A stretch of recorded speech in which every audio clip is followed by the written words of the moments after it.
Is AI a threat to human creativity?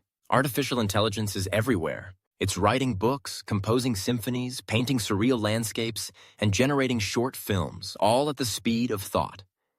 And now people are asking, is this the end of human creativity? Is AI a brilliant new tool or a threat to originality itself? Will we adapt or be replaced? This isn't science fiction. This is now. Let's take a deep breath and really explore what's happening. Not with panic, but with perspective. Let's define creativity. It's not just about making something new. It's about meaning, emotions, storytelling. It's taking experience, joy, pain, love, trauma, rebellion, and turning it into something someone else can feel. AI can't do that. Not really. AI doesn't cry. It doesn't love. It doesn't long for anything.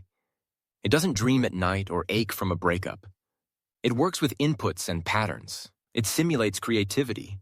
But human creativity is born in chaos, in uncertainty, in struggle. That's something machines don't understand because they don't live. To be clear, AI is powerful. It can generate music in minutes, imitate voices, paint in any style, and write coherent poetry. But here's the catch. AI doesn't know what it's creating. It doesn't understand beauty or irony or heartbreak. It's remixing, not inventing. Yes, it looks creative, but it's basically copying and blending massive amounts of existing human work. A mirror, not a muse. When we write a song, it might come from grief.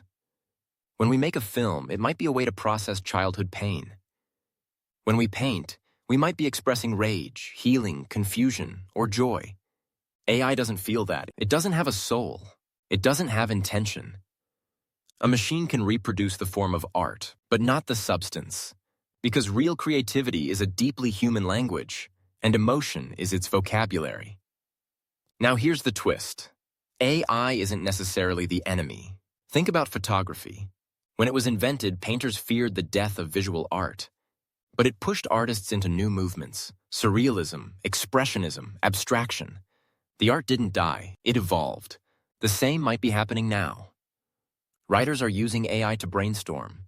Filmmakers are using it to cut editing time. Musicians are blending AI-generated sounds with raw vocals.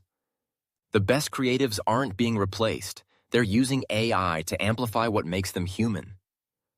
So what is the threat? It's not AI itself. It's what we do with it. If corporations use AI to replace artists and writers just to save money, creativity suffers. If we flood the world with soulless content for clicks, culture suffers. If we train a generation to rely on machines instead of building their own voice, imagination suffers. The real danger isn't AI replacing us. It's us forgetting what makes human creativity valuable in the first place. Art is how we process the world. It's how we understand each other.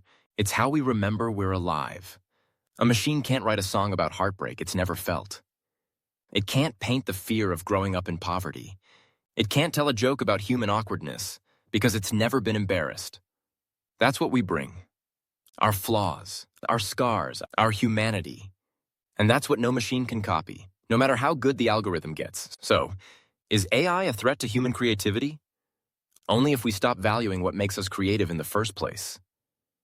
AI is fast, but it's not alive. It can replicate, but it can't feel. It's a tool.